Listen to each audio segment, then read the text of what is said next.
वागीशाद्य सुमनसः सर्वार्थनाम उपक्रमे यन्नत्वा कृतकृत्यस्यो तन्नमामि गजाननं दोर्भिर्युक्ता चतुर्भिस्फटिकमणिमयीमक्षमालां दधाना हस्तेनैकेन पद्मं सितमपि च शुकं पुस्तकं चापरेण भासा कुन्देन्दुशङ्खस्फटिकमणिनिभा भासमाना समाना सा मे वाग्देवतेयं निवसतु वदने सर्वदा सुप्रसन्ना कूजन्तं राम रामेति मधुरं मधुराक्षरम् आरुह्य कविताशाखां वन्दे वाल्मीकिकोकिलम् आपदामपहर्तारं दातारं सर्वसम्पदां लोकाभिरामं श्रीरामं भूयो भूयो नमाम्यहम् यत्र यत्र रघुनाथकीर्तनं तत्र तत्र कृतमस्तकाञ्जलिं बाष्पवारि परिपूर्णलोचनं मारुतिं नमत राक्षसान्तकम् असाध्यस्साधकस्वामीन् असाध्यं तव किं वद रामदूतकृपासिन्धो मत्कार्यसाधय प्रभो ॐ स्थापकाय च धर्मस्य सर्वधर्मस्वरूपिणे अवतारवरिष्ठाय रामकृष्णाय ते नमः। जानकीं राधिकां रूपधारिणीं सर्वमङ्गलां चिन्मयीं वरदां नित्यां शारदां मोक्षदायिनीम्।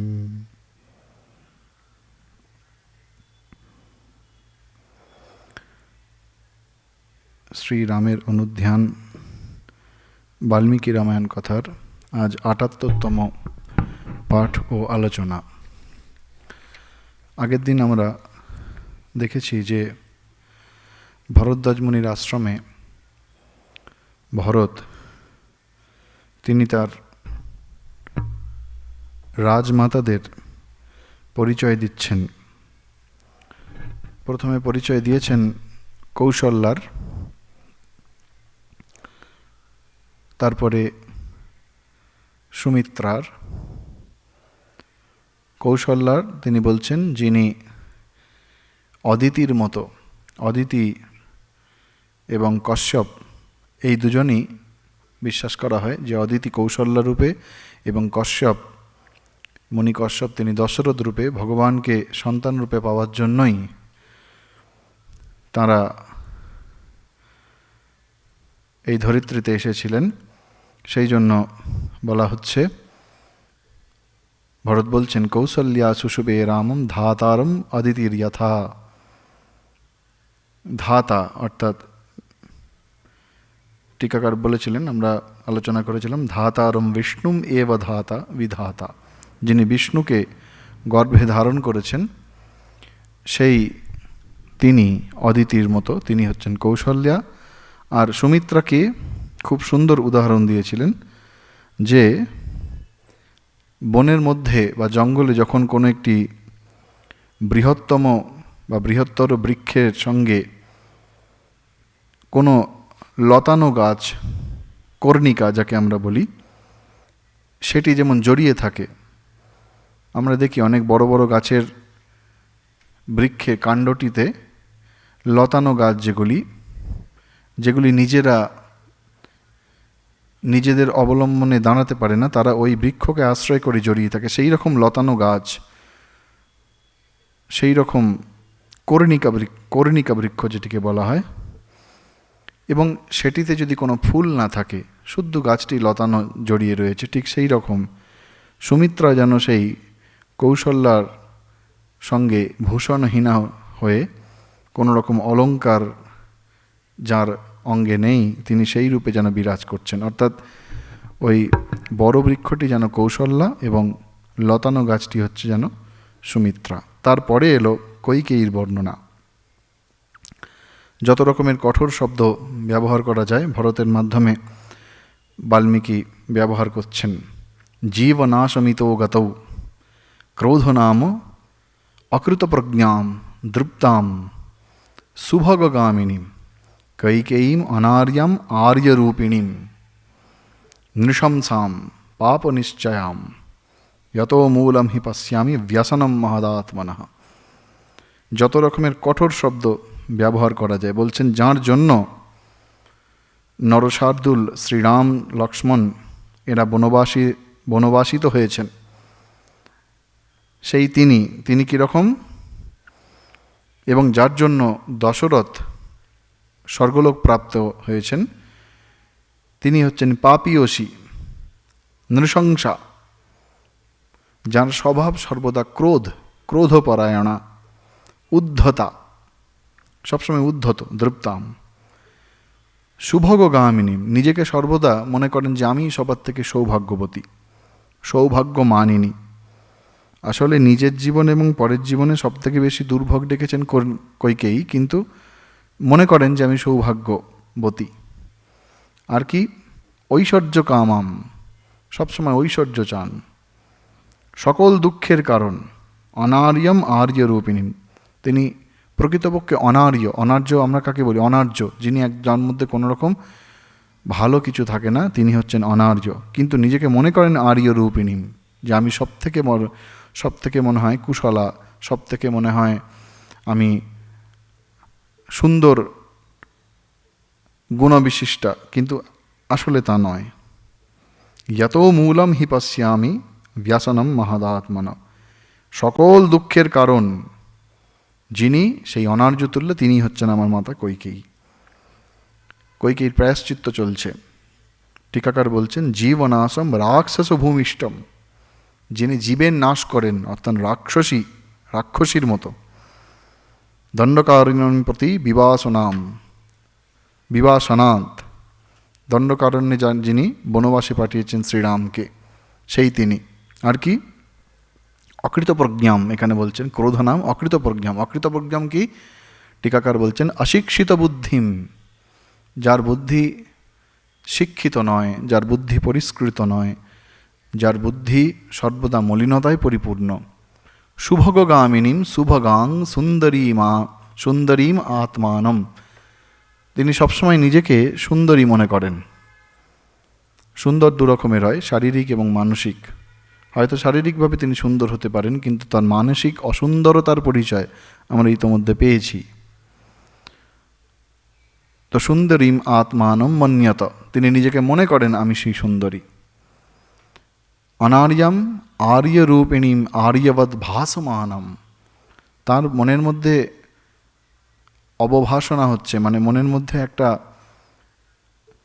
আমাদের মনে দুটি স্তর থাকে, একটিকে একদম যে স্তরের সম্পর্কে আমরা ওয়াকিবহাল থাকি, আরেকটি হচ্ছে যেটা সম্পর্কে আমরা ওয়াকিবহাল থাকি না, অর্থাৎ মনের মধ্যে, যেটাকে ইংরেজিতে কনসিয়াস এবং সাবকনসিয়াস লেভেল বলা হয়। অর্থাৎ মনের অগোচরে যিনি নিজেকে মনে করছেন যে আমি আর্য রূপিণী, কিন্তু প্রকৃতপক্ষে তিনি অনার্যা। আরেকজন টিকাকার বলছেন, রামায়ণ টিকাকার বলছেন, যার ক্রোধেতেই প্রসিদ্ধি, যিনি ক্রোধ করতেই ভালোবাসেন, ক্রোধে নাম প্রসিদ্ধির ইয়াস্যাহা সা ক্রোধ নামা, সবসময় ক্রোধ করেন। আমরা দেখেছি দশরথের ওপর কিরম ক্রোধ প্রকাশ করছেন। আর কি, ওই যে বলেছেন অকৃতপ্রজ্ঞাম, আর যার বুদ্ধি, প্রজ্ঞা মানে বুদ্ধি, সেই জন্য বলা হচ্ছে মন্থরা তস্যাম কৃতা স্থাপয়িতা প্রজ্ঞা বুদ্ধির ইয়া তাম, অর্থাৎ যিনি নিজের বুদ্ধিকে একেবারে মন্থরার কাছে বিকিয়ে দিয়েছেন, স্থাপিতা। মন্থরা অনুকূলবর্তিনীম ইত্যর্থ, মন্থরা যা মনে করবেন, মন্থরা যাতে ভালো বলবেন, তাতেই আমার ভালো, অর্থাৎ মন্থরার প্রতি অনুকূলবর্তিনী যিনি। দৃপ্তাম অহম অতীব রাজপ্রিয় ইতি, এখানে দৃপ্তাম বলা হচ্ছেন, দৃপ্তাম মানে উদ্ধতা, অর্থাৎ আমি রাজার সব থেকে প্রিয়। আমরা জানি দশরথ কইকেয়ীকে সব থেকে বেশি পছন্দ করতেন, সবসময় মনে করতেন গর্ব বিশিষ্টাম, সেই জন্য তিনি অহংকারে অহংকৃত হতেন। রাজ অতি প্রীতি বিষয়ী ভূতাম ইত্যর্থ, রাজার অত্যন্ত প্রিয় ছিলেন, সেই জন্য সর্বদা অহংকারে মত্ত। আর নিজের ভালো ছাড়া আর কিছু চান না। স্বশুভপ্রাপ্তি ইচ্ছাবতাম, নিজের যাতে ভালো হয় তাতেই তিনি আনন্দ, পরের ভালো, পরের দুঃখ, পরের আনন্দ, তার জন্য তার কিচ্ছু যায় আসে না, তাতেই যান আনন্দ। ভরতের ক্রোধ স্বাভাবিক, কারণ কইকেয়ীর জন্যই এত কিছু। কিন্তু যখন ভরত এই সমস্ত কিছু বললেন, তখন ভরদ্বাজ তিনি সব শুনলেন, শুনে বলছেন রাম প্রব্রাজনম হি এতৎ সুখোদর্কম ভবিষ্যতি, বলছে ভরত, না দোষেণ অবগন্তব্যা কৈকেয়ী, তুমি কৈকেয়ীকে দোষ দিও না, তুমি কৈকেয়ীকে কঠোর বাক্য দ্বারা নিন্দা করো না। কেন? কারণ রাম প্রব্রাজনম হি এতৎ সুখোদর্কম ভবিষ্যতি। এই যে শ্রীরামের বনবাস হয়েছে, এই বনবাস কিন্তু পরিণামে সুখদায়ক হবে, অর্থাৎ রামের বনবাস সকলের মঙ্গলের জন্য। শুধু তাই নয়, সকলের মানে কাদের? দেবানাম দানবানাম চ ঋষীণাম ভাবিতাত্মনাম হিতমেব ভবিষ্যদ্ধি রাম প্রব্রাজনাদিহ। বলছেন শ্রীরামের এই বনবাস দেবতানাম দানবানাম ঋষীণাম ভবিতাত্মনাম, বলছেন দেব দানব পরমাত্মা চিন্তনরত ঋষিদের পর্যন্ত সকলের মঙ্গলের জন্য, জগতের কল্যাণের জন্য। হিতমেব ভবিষ্যদ্ধি, সকলের কল্যাণের জন্য, সকলের মঙ্গলের জন্য শ্রীরামের এই বনবাস। এখানে বাল্মীকি আবার খুব, আমরা আগে বলেছিলাম যে খুব সুপ্তভাবে প্রচ্ছন্নভাবে শ্রীরামের অবতারত্ব তুলে ধরছেন, অর্থাৎ যা কিছু হচ্ছে সেটি বিধাতার নির্দিষ্ট, বিধাতা চান এবং তাতেই সকলের মঙ্গল। আর এই রামের অবতারত্ব উন্মোচনের জন্যই যেন কৈকেয়ী চরিত্রের অবতারণা। ভরদ্বাজ মুনি বলছেন কৈকেয়ী যা কিছু করেছেন তা পরিণামে, এই যে রামের বনবাস হচ্ছে, পরিণামে তা সুখপ্রদ হবে। আমরা জানি রাবণকে বধ করার জন্যই তো রামের আশা, তাই সমস্ত ঘটনা পরম্পরা যেন সেই দিকে যাচ্ছে এবং তার জন্যই এইসব হচ্ছে।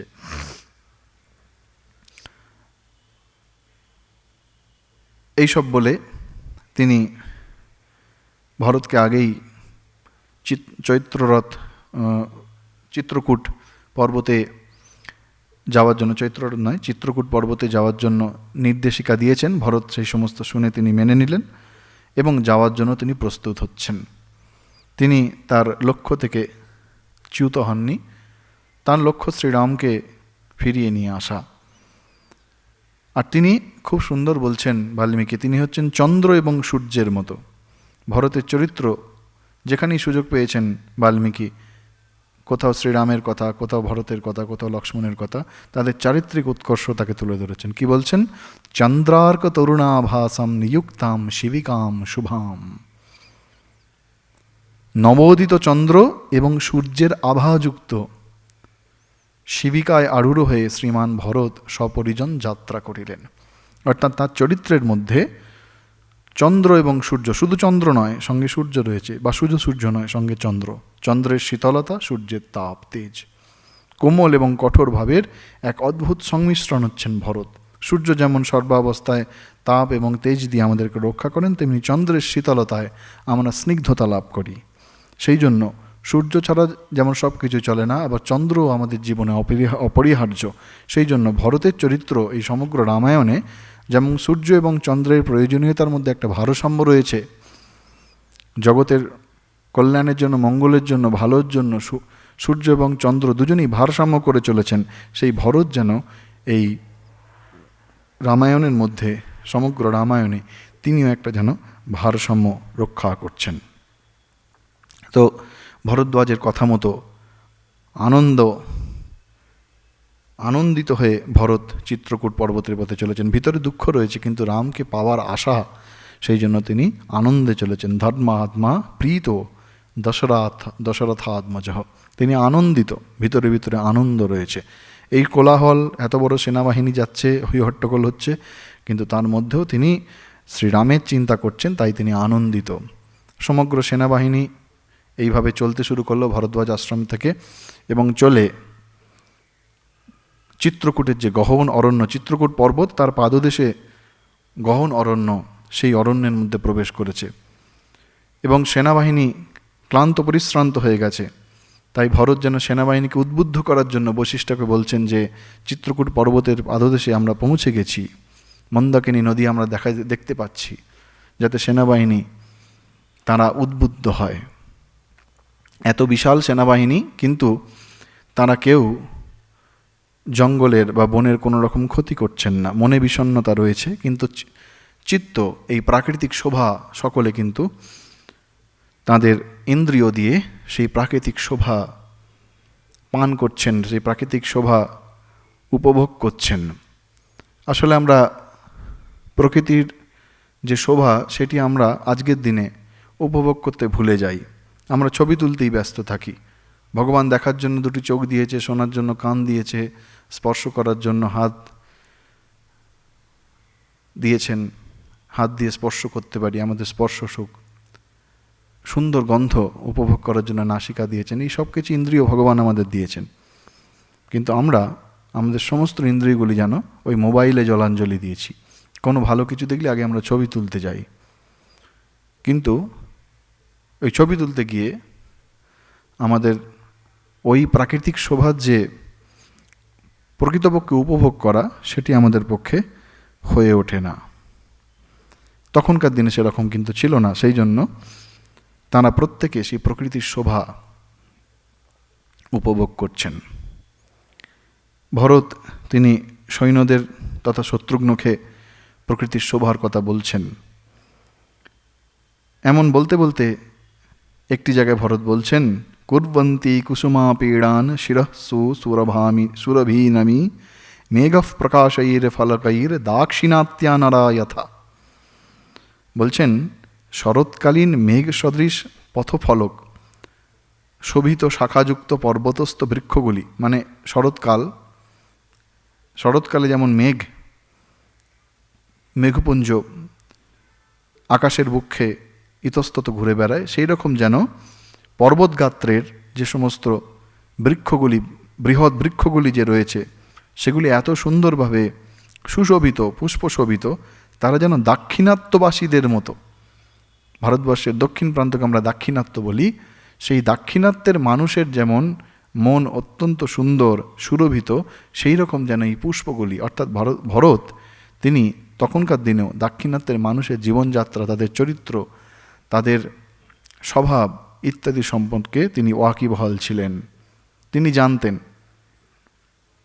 আজকের দিনে ইন্টারনেটের যুগে আমরা সব কিছু খুব তাড়াতাড়ি পেয়ে যাই, যে আমরা হয়তো উত্তর ভারতে থাকি, দক্ষিণ ভারতের মানুষের জীবনযাত্রা কীরকম, কি দক্ষিণ ভারতে থাকি, উত্তর ভারতের মানুষের জীবনযাত্রা কীরকম, পশ্চিম ভারতের কীরকম, পূর্ব ভারতের কীরকম, উত্তর পূর্ব ভারতের কীরকম, এগুলি আজকের দিনে আমরা ইন্টারনেটে সব কিছু পেয়ে যাই। কিন্তু তখনকার দিনে কিছু ছিল না, তবুও কিন্তু তাঁরা জানতেন।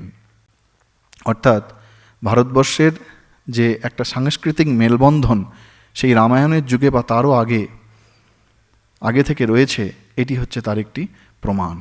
একটা যোগসূত্র ছিল, বিভিন্নতা ছিল, কিন্তু তার মধ্যে একটা যোগসূত্র ছিল। উত্তর দক্ষিণ পূর্ব পশ্চিম মানুষের জীবনযাত্রার মধ্যে বিভিন্নতা রয়েছে, কিন্তু সেই বিভিন্নতার মধ্যে একটি যোগসূত্র।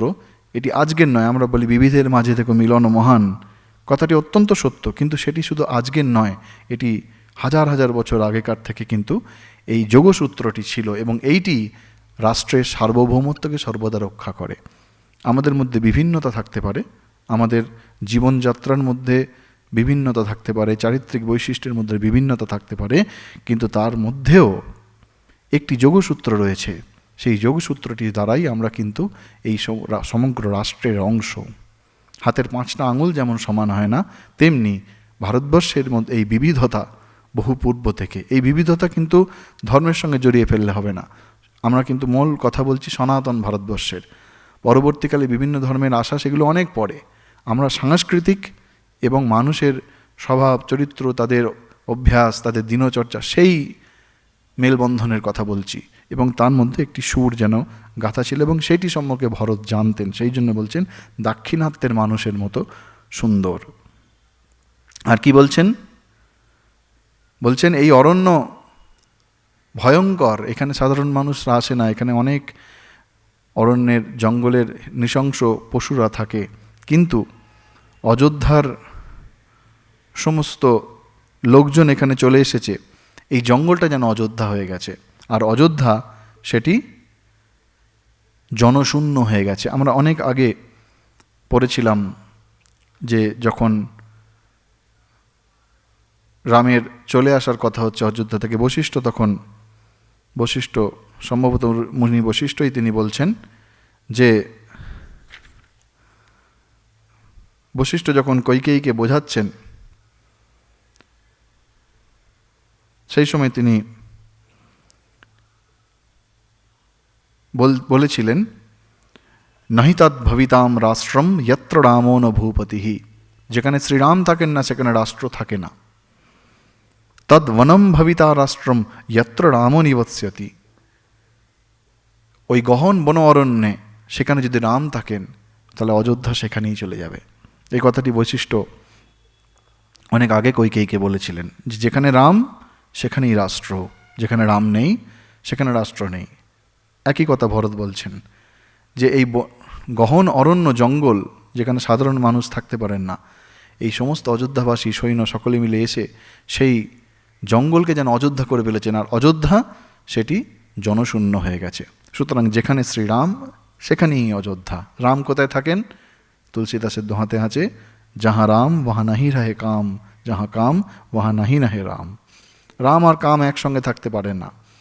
কৈকেয়ীর মধ্যে বাসনা ছিল, কামনা ছিল, ভরতকে রাজা করে ঐশ্বর্য লাভের কামনা বাসনা ছিল, সেই জন্য রাম সেখানে থাকেননি। রাম অযোধ্যা ছেড়ে চলে এসেছেন, রামের অনুসরণ করে এরাও চলে এসেছে। তাই যত্র রাম ভবিষ্যতি তত্র রাষ্ট্র, যত্র তদ বনম ভবিতা রাষ্ট্রম যত্র রামো নিবৎস্যতি, অর্থাৎ গহন জঙ্গল অযোধ্যায় পরিণত হয় যদি শ্রীরাম সেখানে থাকেন। ভরত তাঁর সৈন্যদেরকে নির্দেশ দিচ্ছেন যে তোমরা গিয়ে খোঁজ করো। আমরা চিত্রকূট পর্বতের পাদদেশে পৌঁছে গেছি। এই বনের যে শোভা সেটি উপভোগ করার মধ্যেও কিন্তু ভরত তাঁর কর্তব্য ভোলেননি। সৈন্যদেরকে নির্দেশ দিচ্ছেন তোমরা গিয়ে খোঁজ করো। সৈন্যরা খোঁজ করলেন। খোঁজ করতে করতে দেখছেন একটি জায়গাতে ধোঁয়া দেখা যাচ্ছে, ধূম ধূম শিখা। এক জায়গায় দেখে ধূমাগ্রম দদৃশুস ততঃ, যেখানে ধূম সেখানেই অগ্নি। শাস্ত্রে খুব একটি প্রচলিত উদাহরণ রয়েছে, যেখানে ধোঁয়া দেখা যায় সেখানে অগ্নি নিশ্চয়ই আছে। তো ধোঁয়া অগ্নি কোথায় থাকে? যেখানে মানুষজন থাকে। যেই তারা দেখেছেন সঙ্গে সঙ্গে ভরতকে এসে বলছেন যে নিশ্চয়ই কোনো মানুষ সেখানে রয়েছেন, সেই জন্যই ওখান থেকে ধোঁয়া আসছে। তখন ভরত বুঝতে পেরেছেন, যেই তিনি ধোঁয়ার কথা জানতে পেরেছেন, তিনিও গিয়ে যখন দেখছেন হ্যাঁ একটা জায়গা থেকে, অর্থাৎ শ্রীরাম আছেন। এতক্ষণ আমরা অযোধ্যার কথা বলতে বলতে প্রথমে রামের বনবাসের বর্ণনা করে অযোধ্যায় ফিরে গিয়েছিলাম, এখন আবার শ্রীরামের কাছে আমরা চলে আসছি। ভরত বুঝতে পেরেছেন, সেই জন্য তিনি সঙ্গে সঙ্গে সৈন্যদের বললেন যে তোমরা এখানে থাকো, আমি শুধুমাত্র সুমন্ত্রকে নিয়ে যাব। অহমেব গবিষ্যামি সুমন্ত্র ধ্রুতরেব চ। এখানে ধৃতি মানে সুমন্ত্র, যার বুদ্ধি পরিষ্কৃত, যিনি শ্রীরামকে অত্যন্ত নিকট থেকে দেখেছেন, ছোটবেলা থেকে দেখেছেন, সেই সুমন্ত্র, তাঁকে শুধুমাত্র নিয়ে ভরত আসছেন। শস্ত্রদানা তো ভগবানকে পাওয়া যায় না, সেই জন্য যেন সৈনিকদের দূরে রেখে দিলেন, দিয়ে তিনি শুধু সুমন্ত্রকে নিয়ে যাচ্ছেন। আর যেই তিনি ধোঁয়া দেখেছেন, ধোঁয়া দেখে তিনি যেন রামের কথা ভেবে বিভোর হয়ে যাচ্ছেন। সেই জন্য বলছেন ভরত যত্র ধূমাগ্রম তত্র দৃষ্টি সমাদধত। ওই ধোঁয়ার দিকে দেখে তিনি ভাবিষ্ট হলেন শ্রীরামের ভাবে। কারণ এই এত বড় ঘটনা প্রবাহ ঘটছে, ভরত শ্রীরামের সন্নিকটে আসছেন, রামের সকাশে আসছেন। একটা বিশাল, যেটাকে আমরা টার্নিং পয়েন্ট বলি যেন রামায়ণে, সেই রকম একটি আসছে। রাম সেখানে আছেন, তিনি বস্তুত জানেন না যেন যে দশরথের শরীর চলে গেছে বা এত বড় দুর্ঘটনা ঘটে গেছে। আর ভরত তিনি প্রতি মুহূর্তে নিজেকে যেন দোষী মনে করছেন। তো এই দুজনের মিলন হবে আর কিছুক্ষণ পরে। সেই জন্য ভরত সেই সমস্ত কথা ভেবে যেন একেবারে বিভোর হয়ে উঠেছেন। আসলে প্রত্যেকটি চরিত্রের মধ্যে বাল্মীকি যেন নিজে প্রবিষ্ট হয়েছেন, প্রত্যেকটি চরিত্রের মধ্যে প্রবিষ্ট হয়েছেন, আর সেই চরিত্রের মাধ্যমে তিনি রাম রস পান করছেন বিভিন্নভাবে, কখনো ভরতের মধ্যে, কখনো লক্ষ্মণের মধ্যে, কখনো শত্রুঘ্নের মধ্যে, বশিষ্ঠ, কৈকেয়ী নয়, কৌশল্যা, সুমিত্রা, প্রত্যেক চরিত্রগুলির মধ্যে, কখনো রাজা গুহ, কখনো শ্রীরামের মধ্যে। তাই ভরত ওই ধোঁয়া দেখে তিনি একেবারে ভাবাবিষ্ট হয়েছেন যেন, এবং সেই ভাবাবিষ্ট হয়ে তিনি চিত্রকূটের দিকে শুধু সুমন্ত্রকে নিয়ে যেতে চাইলেন। বাল্মীকি বলছেন ব্যবস্থিতা ইয়া ভরতেন সা চমুঃ নিরীক্ষমাণাপি চ ভূমিমগ্রতঃ বভূব হৃষ্টা ন চিরেণ জানতি প্রিয়স্য রামস্য সমাগমম তদা। বলছে ভরতের নির্দেশে ওই সেনাবাহিনী ওই বিস্তৃত ভূমির প্রতি, এবার যেখান থেকে ধোঁয়া দেখা যাচ্ছে তার প্রতি দৃষ্টি নিক্ষেপ করে পুলকিত হৃদয়ে শ্রীরামের চিন্তা করতে লাগলেন যে আমরা অচিরেই শ্রীরামের কাছে যাব। প্রিয়স্য রামস্য সমাগমম তদা, রামের দিকে যাব। এখানে খুব দুটি জিনিস আছে, একটু গভীরে গিয়ে আমরা বুঝতে চেষ্টা করতে পারি। সৈন্যরা তারা ভরতের নির্দেশ শুনে ওই দূরেই স্থির হয়ে গেল। তারা ভরতকে বলেছেন তোমরা এখানেই অবস্থান করো, শুধু সুমন্ত্রকে নিয়ে যাবেন। সুতরাং শারীরিকভাবে তারা হয়তো সেখানেই অবস্থান করছেন, কিন্তু তাদের মন, সৈনিক বা অন্য যারা সকলে রয়েছে তাদের সকলের মন ভরতের সঙ্গেই, ভরতের মনের কিন্তু অনুসরণ করেছে। শ্রীরামের অনুসরণে, অন্বেষণে ভরতের মনকে অনুগমন করেছে তাদের মন। তাই শ্রীরামের প্রতি চিত্তের যে একাগ্রতা, শ্রদ্ধা বা ভক্তি যাই বলি না কেন, এখানে যেন সকলে ভরতের সমকক্ষ হয়ে উঠেছে। ভরতের মন যেমন ওই ধোঁয়াটি দিকে একেবারে একাগ্র হয়ে রয়েছে, সৈন্যবাহিনীরাও কিন্তু তারা যেতে পারছে না, ভরত বারণ করেছেন, মানা করেছেন, কিন্তু তাদের মনও যেন ভরতের মনকে অনুগমন করছে। সাধারণত যখন আমাদের মন ঈশ্বরে বা কোনো বস্তুতে একেবারে একাগ্র হয়ে যায় তখন আমরা কোথাও নড়তে ইচ্ছা করি না। ভরতের মন সম্পূর্ণরূপে শ্রীরামে একাগ্র, কিন্তু তা সত্ত্বেও সেই একাগ্রচিত্ত ভরতও যেন তার রামে একাগ্রচিত্ত ভরতের মনও যেন রামের অন্বেষণে অস্থির হয়ে উঠেছে। আবার সৈন্যেরা, তাদেরও মন একাগ্র, কিন্তু তারা শারীরিকভাবে যেতে পারছে না, রাজা বারণ করেছে, তাই তাদের মনও যেন ভরতের মনকে অনুসরণ করে শ্রীরামের কাছে পৌঁছে যাচ্ছে। অদ্ভুত বর্ণনা দিয়েছেন এখানে বাল্মীকি। একদিকে ভরতের একাত্মতা, অন্যদিকে সৈন্যদের একাত্মতা। এই একাত্মতার আরেক নাম হচ্ছে ব্যাকুলতা। ব্যাকুলতা হলেই ঈশ্বর দর্শন হয়। তাই এই ব্যাকুলতার ক্ষেত্রে যেন ভরত এবং সাধারণ যে সমস্ত সৈন্য অযোধ্যাবাসীরা তাঁরা যে এসছেন, তাঁরা সব যেন একাকার হয়ে গেছেন। তাদের মধ্যে যেন কোনো পার্থক্য নেই। ভগবানের প্রতি ভক্তিতে, শ্রদ্ধাতে এই জায়গাটিতে তাঁরা যেন একাকার হয়ে গেছেন, সকলে একসঙ্গে শ্রীরামের চিন্তা করছেন। আর এদিকে আমাদের মনে আছে, আমরা অনেক আগে, প্রায় 30-এর বেশি স্বর্গ আগে, যেখানে আমরা আলোচনা করেছিলাম যে শ্রীরাম চিত্রকূটে পৌঁছে গেছেন, আবার সেইখানে ফিরে আসছি আমরা, যে ভরত এসে গেছে, ভরত এবং তার সমস্ত সৈন্যবাহিনী তারা শ্রীরামের চিন্তা করছেন, আর রাম সেই সময় কী করছেন এবার বাল্মীকি তার বর্ণনা দিচ্ছেন। অর্থাৎ এইবার দুদিক থেকে যে ঘটনাটি ঘটছিল এটা এক জায়গায় এসে মিলিত হচ্ছে। আমরা শ্রীরামের বনবাসের পরে শ্রীরামের বনবাস অনুসরণ করেছিলাম, অনুসরণ করে করে শ্রীরাম চিত্রকূট পর্বতে এসে পৌঁছেছেন। সেখানে তিনি ওই 57তম স্বর্গে, প্রায় 40টি স্বর্গ আমরা পেরিয়ে এসেছি, তারপরে সেখানে বলছেন জহু চ দুঃখম পুর বিপ্রবাসনাথ, পুরো বিপ্রবাসাত, অর্থাৎ শ্রীরাম চিত্রকূটের শোভা দেখে তাঁর যে বনবাসের দুঃখ তিনি যেন ভুলে গেলেন। ওই অবধি আমরা পড়েছিলাম, আলোচনা করেছিলাম। তারপরে আমরা অযোধ্যায় ফিরে গিয়েছিলাম, অযোধ্যার বর্ণনা। শ্রীরাম চলে আসার পরে সুমন্ত্র যখন অযোধ্যায় ফিরে আসছে, সেই ঘটনার বিবরণ থেকে শুরু করে দশরথের শরীর যাওয়া, ভরতের ফিরে আসা, রামের অন্বেষণে যাওয়ার, গুহর সঙ্গে মিলিত হওয়া, শেষে ভরদ্বাজের মুনির আশ্রম হয়ে তারা চিত্রকূট পর্বতের কাছে এসে পৌঁছেছেন। এখন এই দুটি ঘটনা যেন একটি জায়গায় মিলিত হচ্ছেন। তো শ্রীরাম তিনি সীতার কাছে চিত্রকূটের যে বর্ণনা, সেই বর্ণনা দিচ্ছেন, চিত্রকূটের যে প্রাকৃতিক শোভার বর্ণনা দিচ্ছেন। আমরা এইখানে কবি শ্রীরামের একটা পরিচয় পাই। শ্রীরাম এত সুন্দর করে বর্ণনা দিচ্ছেন, বৈদেহ্যা প্রিয়মাকাঙ্ক্ষন স্বম চচিত্তম বিলোভয়ন। তিনি সীতার মনের যে অনুতাপ, সেই অনুতাপ দূর করার জন্যই যেন তিনি প্রাকৃতিক শোভার বর্ণনা করছেন। সুখ বা দুঃখ, এটি দুটি আমাদের জীবনে তো ঘুরে ফিরে আসে।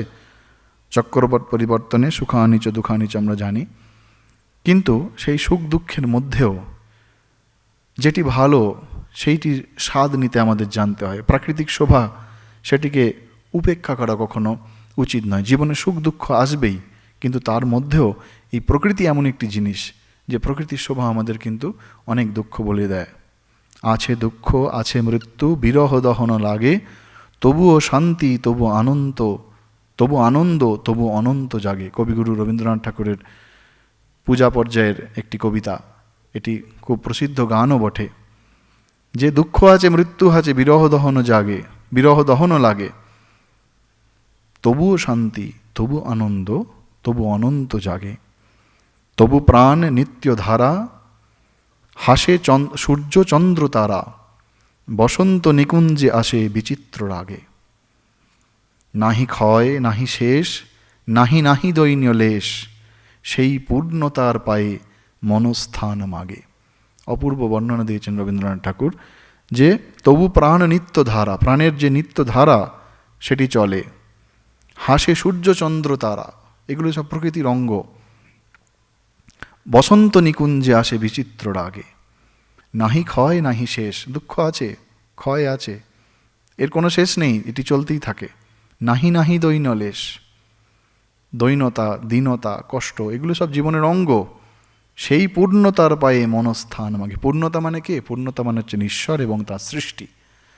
এই প্রকৃতি এটি হচ্ছে ঈশ্বরের সৃষ্টি। ঈশ্বরের যে আনন্দ, ভগবানের যে আনন্দ, সচ্চিদানন্দ, সেই আনন্দের বহিঃপ্রকাশ হচ্ছে এই প্রকৃতি।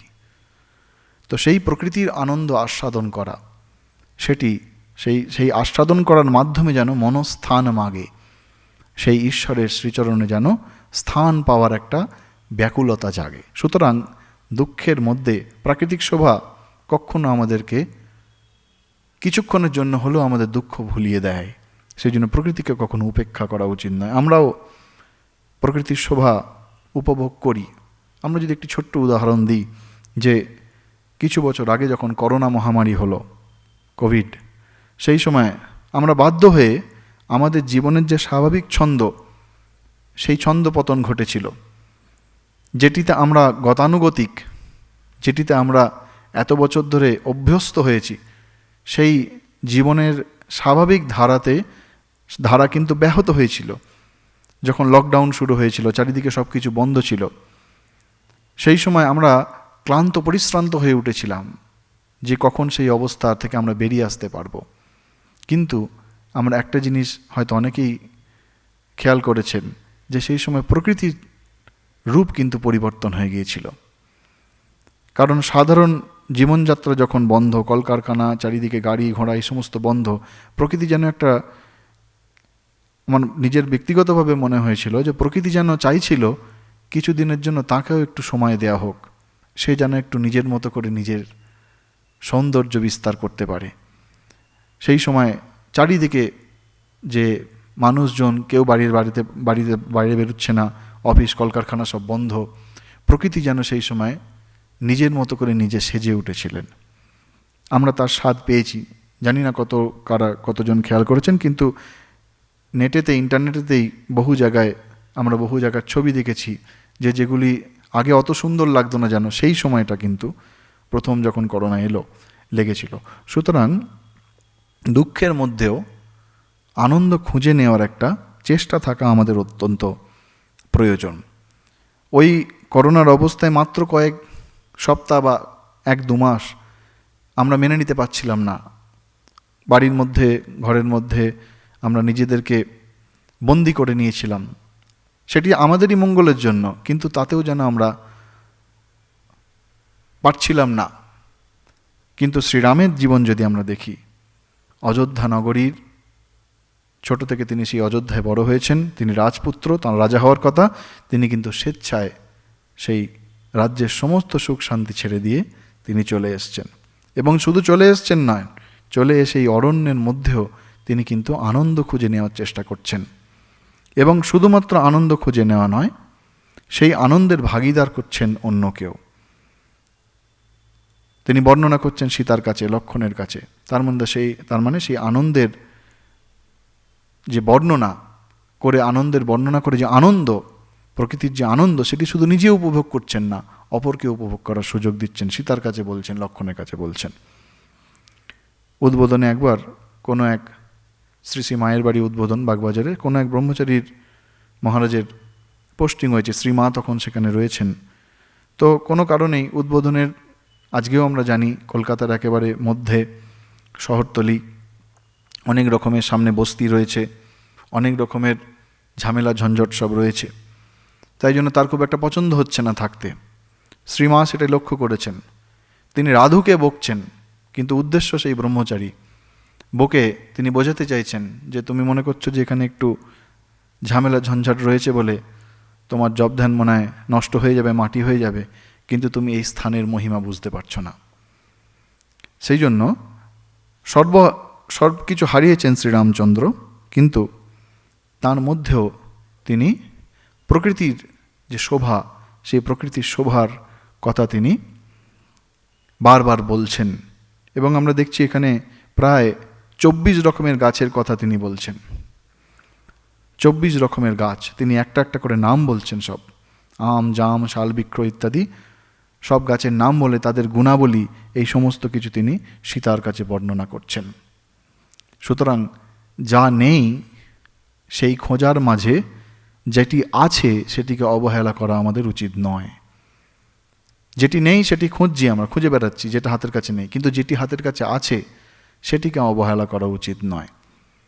অপ্রিয় জিনিসের মধ্যেই, অপ্রিয় পরিস্থিতির মধ্যেই ভালো এবং মনোরম জিনিস, মনোরম ব্যক্তি বা বস্তু যাই হোক না কেন, সেইটিকে চিনতে হবে, জানতে হবে এবং তাকে উপভোগ করতে হবে। যা নেই সেটির আশা ছেড়ে দিয়ে যেটি রয়েছে সেইটিকে উপভোগ করা, এবং তাতেই আমাদের সুখ, তাতেই আমাদের আনন্দ।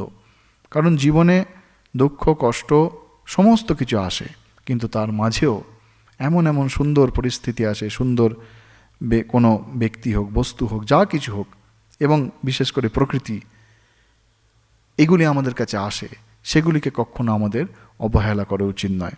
শ্রীরাম তিনি এত আনন্দ পেয়েছেন এই বনের মধ্যে, জঙ্গলের মধ্যে থেকে তিনি বনবিহারী হয়েছেন। বলছেন আমি অযোধ্যায় আর ফিরে যেতে চাই না, বলছে আমি এখানেই অনেক বৎসর থাকতে পারি, এত সুন্দর। যদিহ শরদঃ অনেকাস্ত্বয়া সার্ধম অনিন্দিতে লক্ষ্মণেন চ বৎস্যামি নমাম শোকঃ প্রদর্শতি। আমার আর শোক আমাকে বিপর্যস্ত করতে পারবে না।